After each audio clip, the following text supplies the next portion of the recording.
जय हिंद दोस्तों, स्वागत है आपका हमारे चैनल पे। आशा करता हूँ आप सब लोग ठीक होंगे। तो आपने ये ट्रेंड तो देख ही लिया होगा, जो गिबली ट्रेंड, जिसको ऑलमोस्ट सभी फॉलो करने पे लगे हुए हैं। इसको आप बनाने के लिए आप सिंपली चैट जीपीटी पे जा सकते हैं या दूसरा ग्रॉक एआई का यूज़ करके अपनी एक नॉर्मल इमेज को एक गिबली आर्ट में कन्वर्ट कर सकते हो। तो इस इंडिया में एक बड़ा ट्रेंड बन गया है कि चाहे वो बड़ी बड़ी कंपनी के ओनर्स हो, पेटीएम, स्विगी, या इवन नॉर्मल पर्सन भी फोटो चेंज कराने में, मूवीज को गिबली आर्ट में कन्वर्ट करने में लगे हुए हैं।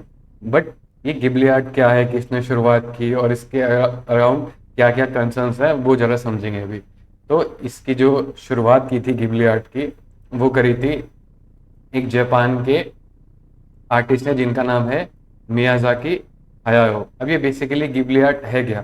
तो बेसिकली ये high quality animated hand drawn figures होती है, जिनके थ्रू ये मूवीज बनाते हैं या एनिमेटेड कार्टून्स वगैरह बनाते हैं। अब ये इतनी काफ़ी ज़्यादा पॉपुलर भी हो रखी है, और इसी को लेके इनको लास्ट ईयर ही रेमन मैगसेसे से अवार्ड मिला है, जिसको एशिया का नोबेल प्राइज भी बोला जाता है।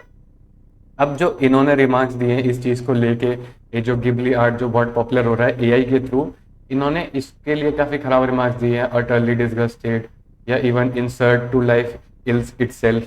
तो इनको ये एआई को लेके इतने पॉजिटिव नहीं है, ये खराब ही रिमार्क्स दे रहे हैं। इनको इतना अच्छा नहीं लगा क्योंकि इसमें बहुत मेहनत लगती है बनाने में, और एक क्वालिटी होती है बनाने में, जो कि बहुत इजीली ये बनाया जा रहा है और लोगों के ऊपर काफ़ी प्रभाव भी डालेगा, जो जिनकी लाइफ इन पर डिपेंडेंट होती है। अब अगर हम देखते हैं इनके कंसर्न्स क्या देखने को मिल रहे हैं जो एआई जनरेट कर रहा है। तो ओपन एआई, हमें पता है ओपन एआई का ही चैट जीपीटी है, वो उसको क्रिएट कर रहा है। तो अगर आप उसकी पॉलिसी पढ़ेंगे, क्लियरली बोलती है that company collects personal data input by users to train its AI model unless it has opted out. मतलब जैसे ही आप अपनी कोई इमेज डालेंगे, कोई पर्सनल हो या कोई भी इमेज डालोगे, तो वो एआई उसको यूज करेगा अपने मॉडल्स को ट्रेन करने के लिए और अच्छी इमेजेस जनरेट करने के लिए। तो आपकी इमेजेस का क्या यूज़ करेगा वो आपके कुछ कंट्रोल में नहीं रहता।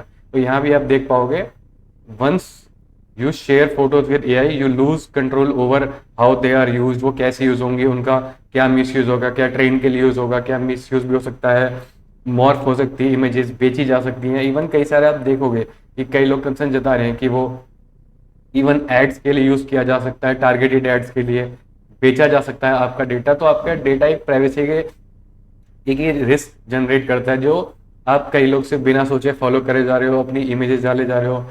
काफ़ी लोग पर्सनल इमेजेस भी डाल रहे हैं, अब उनका क्या मिसयूज होगा कोई जानते नहीं है। और मैं ये ऐसे बात हवा में नहीं बोल रहा हूँ, हमें ऐसे केसेस देखे गए हैं कि बार बार इनका मिसयूज करा गया है कंपनी द्वारा। तो ये रिसेंट एक एग्जाम्पल है क्लियर व्यू एआई नाम की एक कंपनी का। अभी बेसिकली इंस्टाग्राम से जो इमेजेस है उनको डेटा कलेक्ट कर रही थी, उसको एआई का यूज कर रही थी। अब उसके ऊपर जो डच डेटा प्रोटेक्शन अथॉरिटी ने उनके ऊपर फाइन लगाया इस मिस यूज का $33 मिलियन का।